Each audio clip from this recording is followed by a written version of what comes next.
नमस्कार. आज आपण उन्हाळ्यात मिळणारी आणि शरीरातील उष्णता कमी करणारी अशी आपण भाजी बनवणार आहे. त्यासाठी मी इथे 1 पाव चिवळ भाजी घेतलेली आहे. त्याला निवडून साफ करून घेतली. भाजी 2 ते 3 पाण्याने स्वच्छ धुवून घ्यायची. धुतलेली भाजी बारीक चिरून घ्यायची. नंतर मी इथे 1 वाटी तूर डाळ घेतलेली आहे. ती कापडाने स्वच्छ पुसून घ्यायची आणि जाडसर मिक्सरला वाटून घ्यायची. बारीक चिरलेली चिवळ भाजी घ्यायची. त्यामध्ये तूर डाळीचा बनवलेला भरडा घालायचा. 3 टीस्पून लाल तिखट, अर्धा टीस्पून हळद, 3 टीस्पून धनेपूड, चवीनुसार मीठ, 2 ते 3 टीस्पून तेल. सर्व जिन्नस छान मिक्स करून घ्यायचे. बनवलेली भाजी आपण एका भांड्यात घालून ती वाफून घ्यायची. भाजी 10 ते 12 मिनिटे वाफून घ्यायची. मी इथे भाजी कुकरमध्ये वाफून घेतली आहे.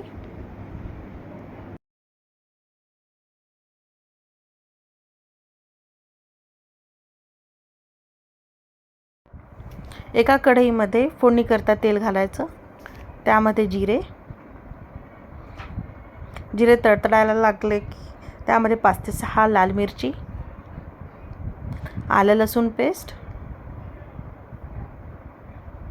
2 मध्यम आकाराचे बारीक चिरलेले कांदे,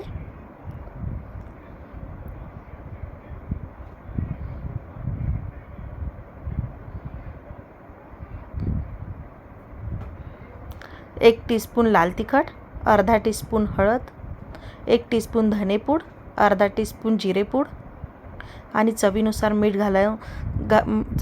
मीठ घालायचं. कढीपत्ता घालून खमंग फोडणी तयार करून घ्यायची. वाफवलेली भाजी फोडणीमध्ये टाकायची आणि मिक्स करून घ्यायची. एक वाफ आल्यानंतर कोथिंबीर घालायची.